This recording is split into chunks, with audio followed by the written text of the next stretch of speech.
حرم کو خود بجد آ رہے تھے. الحمدللہ عز و جل اب ہم مسجد الاقصی شریف میں داخل ہو چکے ہیں اور یہاں سے مسجد کا طول و عرض بڑی اچھی طرح سے نظر آ سکتا ہے.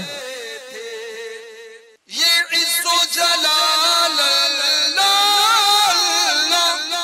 یہ اوج و کمال اللہ، یہ حسن و جمال اللہ، یہ حسن و جمال اللہ، معراج کو دولہا چاہتے ہیں. اس وقت ہم مسجد الاقصی شریف کے ممبر کے سامنے کھڑے ہوئے ہیں. میری بائیں جانب لکڑی کا بنا ہوا ایک خوبصورت بڑا سا ممبر ہے. یہاں پر خطیب جو ہے تو جمعہ کے دن خطبہ ارشاد فرماتے ہیں اور میری دائیں جانب یہاں پر مسجد شریف کا محراب ہے. تجلی حق کا سیرا سر پر صلاۃ و تسلیم کی نچھاور، دورو یا قدسی پرے جمع کر کھڑے سلامی کے واسطے تھے. دورو یا قدسی پرے جمع کر. اور یہ کام زیادہ تر حضرت سلطان صلاح الدین ایوبی رحمۃ اللہ تعالی علیہ نے ہی کروایا ہے. یہاں پر یہ لکھا ہوا ہے کہ یہ مسجد شریف اور اس کا محراب اور اس کی تجدید جو ہے اس کو نئے سرے سے بنانا، اس کا کام ابو مظفر الملک الناصر صلاح الدنیا والدین، یعنی یہ حضرت صلاح الدین ایوبی رحمۃ اللہ تعالی علیہ کو یہ کہا گیا ہے صلاح الدنیا والدین، کہ آپ نے اپنے ہاتھوں سے اس کا افتتاح فرمایا اور اس مسجد کی تعمیر کروائی. چاہتے ہیں یہ حسن و جمال اللہ، معراج کو دولہا چاہتے ہیں. یہ عز و جلال اللہ، یہ اوج و کمال اللہ، یہ حسن و جمال اللہ، یہ حسن و جمال اللہ، معراج کو دولہا چاہتے ہیں. یہ حسن و جمال اللہ، معراج کو دولہا چاہتے ہیں. یہ عز و جلال اللہ،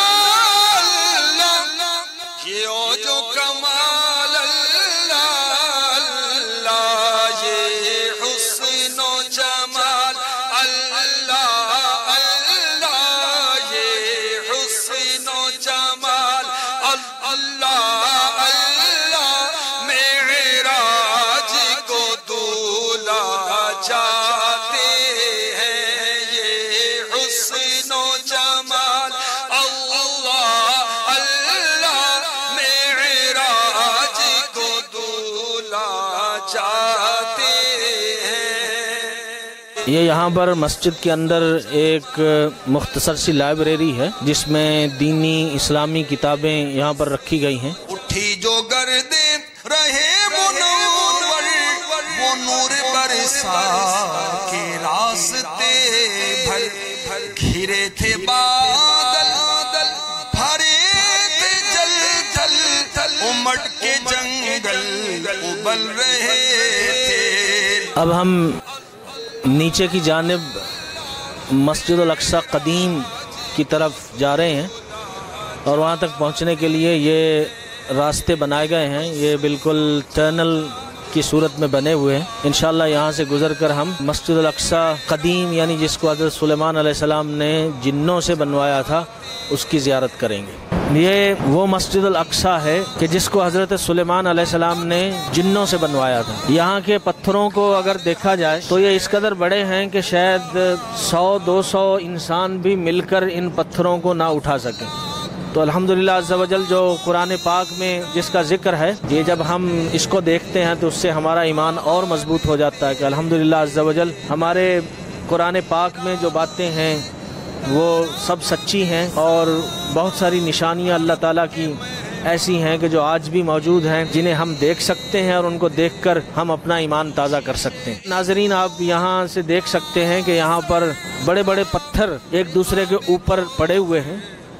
یہ وہ دیواریں ہیں مسجد الاقصی قدیم کی، اور ان کو بھی یہاں پر جو ہے تو اس کے ارد گرد تعمیر کر کے محفوظ کر دیا گیا۔ یہاں پر حضرت مریم پروان چڑھی، اور اسی محراب میں جو ہے تو بے موسمی پھل ان کے پاس آیا کرتے تھے۔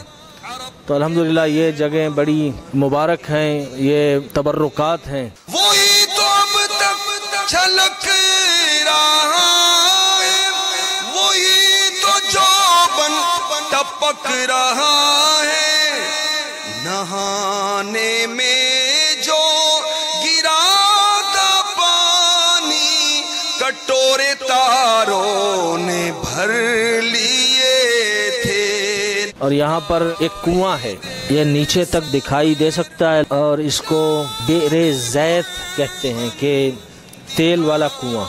لوگ یہاں پر تیل ڈال دیا کرتے تھے تاکہ مسجد کی جو ضروریات ہیں اور جو دیے وغیرہ جلائے جاتے ہیں وہ ضرورتیں سب یہاں سے پوری ہو جائے، تو اس کو ابھی تک بئر زیت کے نام سے یاد کیا جاتا ہے۔ یہ جو بڑے بڑے پتھر جہاں پر دکھائے گئے، یہیں پر سرکار دو عالم صلی اللہ علیہ وآلہ وسلم نے 1,24,000 کم و پیش پیغمبران کی امامت کروائی۔ مقتدی ہیں سارے انبیاء،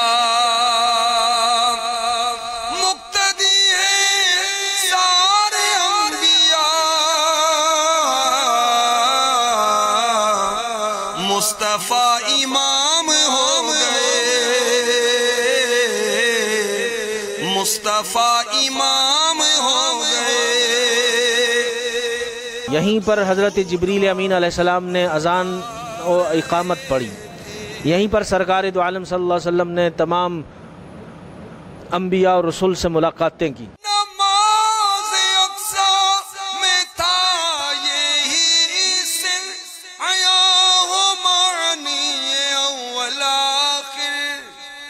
دست بستہ ہے پیچھے حاضر، جو سلطنت آگے کر گئے تھے۔ اور پھر یہاں سے سرکار دو عالم صلی اللہ علیہ وسلم معراج پہ تشریف لے گئے۔ یہ سامنے قبہ صخرہ ہے، اس کو ڈوم آف دا راک انگلش میں کہتے ہیں۔ وہ ذل رحمت، وہ رخ کے جلوے کے تارے چھپتے نہ کھلنے پاتے، وہ ذل رحمت، وہ رخ کے جلوے کے تارے چھپتے نہ کھلنے پاتے، سنہری زربفت اودی اطلس، یہ تھان سب دھوپ چھاؤں کے تھے، نئے نرالے طرب کے سامان عرب کے مہمان کے لیے تھے، نئے نرالے طرب کے سامان۔ یہاں سے سرکار دو عالم صلی اللہ علیہ وآلہ وسلم کی سواری یعنی براق آسمانوں کی طرف گئی، اور عموماً قبہ صخرہ کا فوٹو جو ہے تو وہ مسجد اقصی کے طور پر دکھایا جاتا ہے، لیکن یہاں پر میں یہ واضح کرنا چاہتا ہوں کہ مسجد الاقصی الگ ہے اور قبہ صخرہ الگ ہے۔ براق کے نقشے سم کے صدقے وہ گل کھلائے کہ سارے رستے مہکتے گلبن لہکتے گلشن، ہرے بھرے لہلا رہے تھے، نئے نرالے طرب کے سامان عرب کے مہمان کے لیے تھے، نئے نرالے طرب کے سامان عرب کے مہمان کے لیے تھے۔ الحمدللہ عز و جل اس وقت ہم قبہ صخرہ میں داخل ہو چکے ہیں اور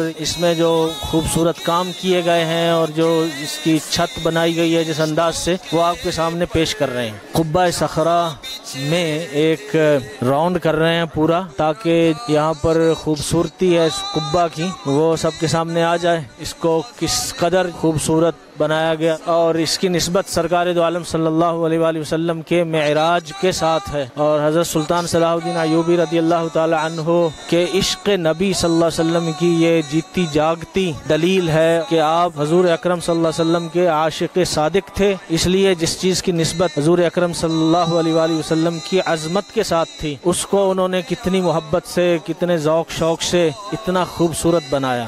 مہ بے داغ کے صدقے جاؤں یوں دمکتے ہیں دمکنے والے. مہ بے داغ کے صدقے جاؤں مہ بے صدقے جاؤں یوں دمکتے ہیں دمکنے والے. عرش تک پھیلی ہے تاب عارض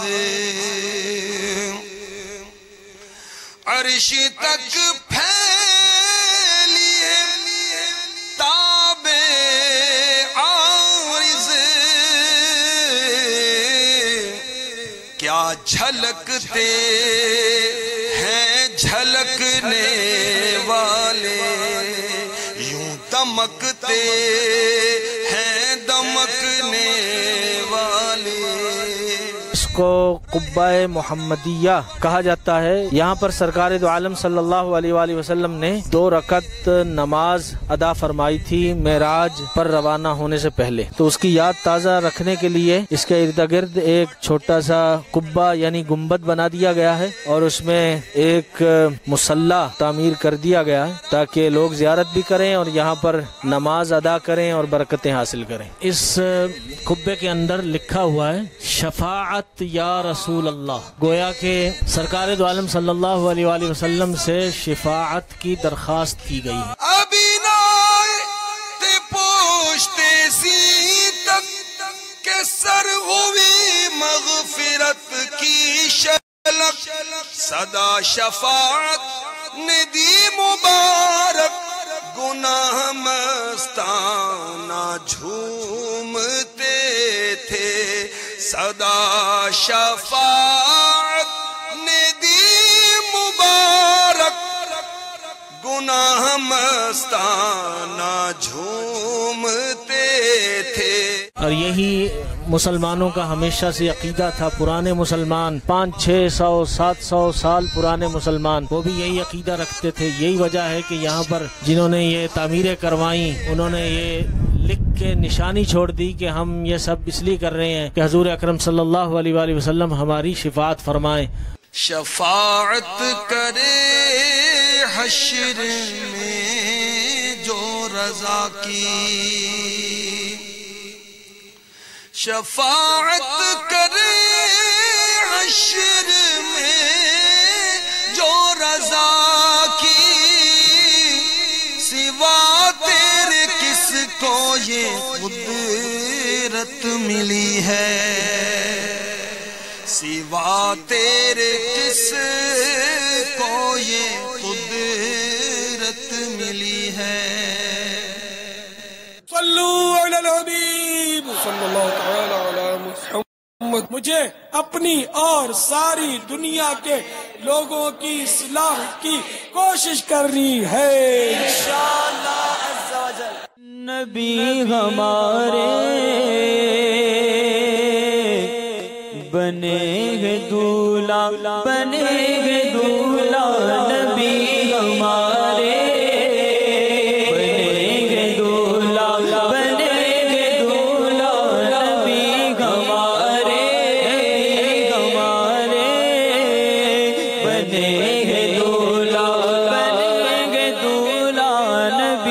ہمارے بنے گے دولہا وہ سرور کشور رسالت جو عرش پر جلوہ گر ہوئے تھے وہ سرور کشور رسالت جو عرش پر جلوہ گر ہوئے تھے نئے نرالے طرب کے ساما عرب کے مہمان کے لیے تھے نئے نرالے طرب کے ساما عرب کے مہمان کے لیے تھے نبی ہمارے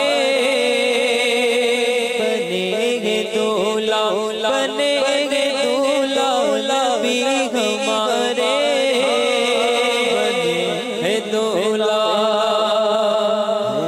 سب آرا سب حور و ملک اور غلباں خلد سجاتے ہیں سب آرا سب حور و ملک اور غلباں خلد سجاتے ہیں ایک دھوم ہے عرش اعظم پر ایک دھوم ہے عرش اعظم پر مہمان خدا کے آتے ہیں آج فلک روشن روشن ہے آج فلک روشن روشن ہے تارے بھی جگمگ جگمگ ہے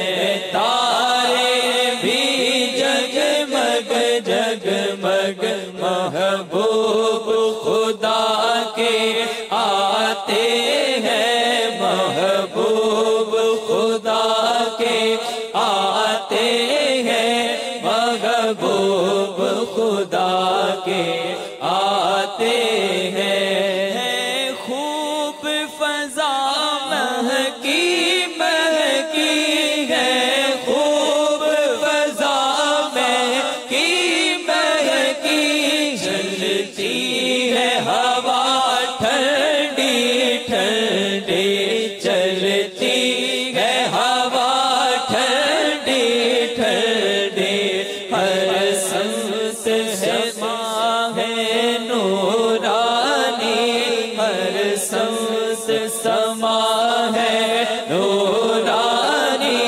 معراج کو دولہا جاتے ہیں یہ عز و جلال اللہ اللہ یہ عز و جلال اللہ اللہ یہ اوج و کمال اللہ اللہ یہ عز و جلال اللہ اللہ یہ اوج و کمال اللہ اللہ یہ حسن و جمال اللہ اللہ یہ حسن و جمال اللہ اللہ معراج کو دولہا جاتے ہیں دیوان و تصور میں دیکھو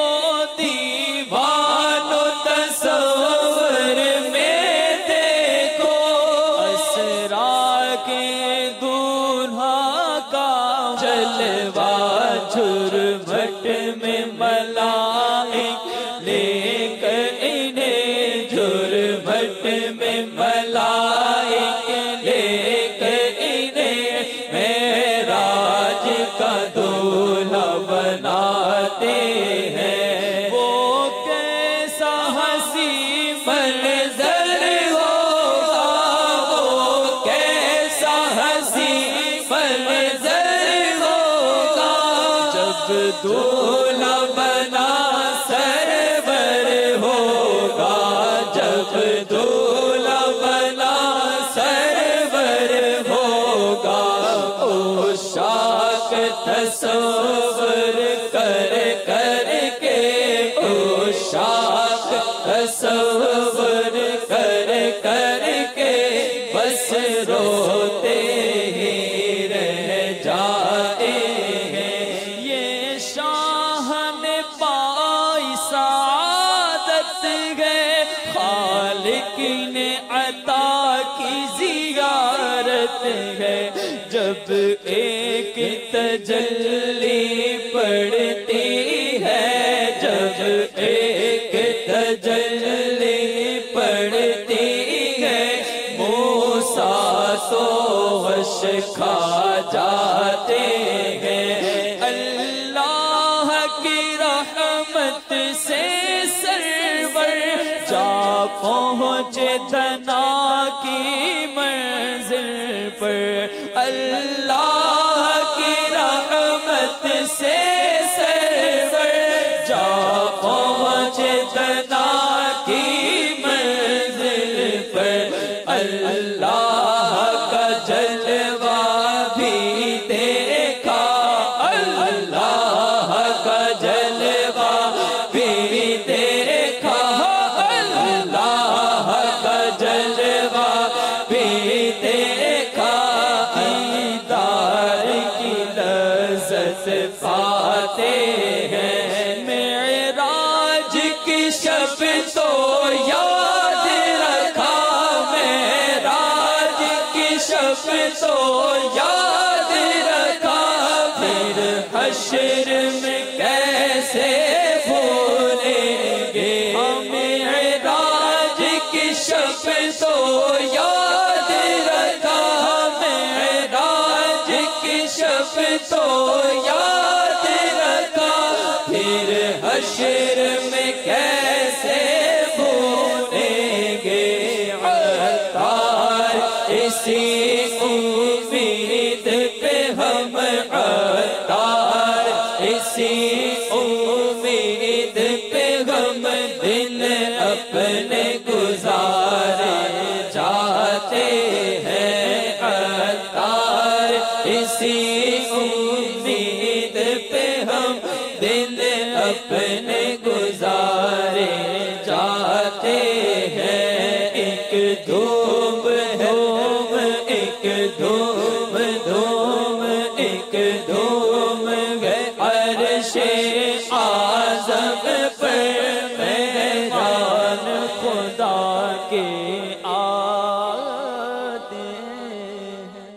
طہارت ایک ایسا شرعی امر جو بناتا ہے ہماری عبادات کو کامل اور بنتا ہے اللہ عز و جل کی رضا و خوشنودی کا سبب. جیسا کہ فرمان الہی عز و جل ہے، واللہ یحب المطہرین، ترجمہ کنز الایمان، اور ستھرے اللہ کو پیارے ہیں. اگر آپ بھی غسل اور طہارت کے دیگر احکام جاننا چاہتے ہیں تو آج ہی مکتبۃ المدینہ سے شائع کردہ شیخ طریقت امیر اہل سنت دامت برکاتہم العالیہ کا 26 صفحات پر مشتمل رسالہ بنام غسل کا طریقہ کا خود بھی مطالعہ کریں اور اپنے مرحومین کے ایصال ثواب کے لیے تقسیم بھی کیجیے. سلسلہ ہے خوابوں کی تعبیریں، جس میں آپ اپنے خواب بیان کرتے ہیں. میں نے خواب دیکھا تھا میرے پیچھے چند بھینسیں لگی ہوئی ہے، دوڑ رہی ہیں حملہ کرنے کے لیے. گھر والوں کی طرف سے کسی آزمائش کا، کسی مشکل کا سامنا ہو سکتا ہے. اس طرح کا کوئی خواب دیکھا جائے تو دراز عمر بالخیر کی دعا کریں اور مزید تسلی ہو جائے گی. اگر رائے خدا میں کچھ صدقہ کر دیں گے، صدقہ بلاؤں کو ٹالتا ہے. امیر اہل سنت کا ایک رسالہ ہے ناچاکیوں کا علاج، یہ بھی ہر گھر کی ضرورت ہے، نہ صرف ان کالر کے لیے بلکہ جو بھی ہمیں اس وقت دیکھ رہے ہیں ان کے لیے انشاءاللہ مفید ہوگا. آئیے آپ کو مدنی گلدستہ دکھاتے ہیں. یہ وہ بنیادی سبزی ہے کہ جو تقریباً دالوں کے ساتھ بھی استعمال ہوتی ہے، سبزیوں کے ساتھ بھی استعمال ہوتی ہے. بہت بڑی اللہ تبارک و تعالی کی نعمت ہے. زمین کے اوپر ہوتا ہے، نیچے ہوتا ہے، اس کا درخت ہوتا ہے، پودا ہوتا ہے. کیا ہوتا ہے یہ آپ سے سوال ہے. پکا کر کھانا یہ گناہگار کے حق میں بھی بہتر ہے تاکہ اس خواب کے اچھے اثر سے وہ فائدہ حاصل کرنے میں کامیاب ہو سکے. دوبارہ ضیاء کور سے عرض کر رہا ہوں، اکثر میرے بچوں کی امی جو ہیں وضو بنا رہی ہیں.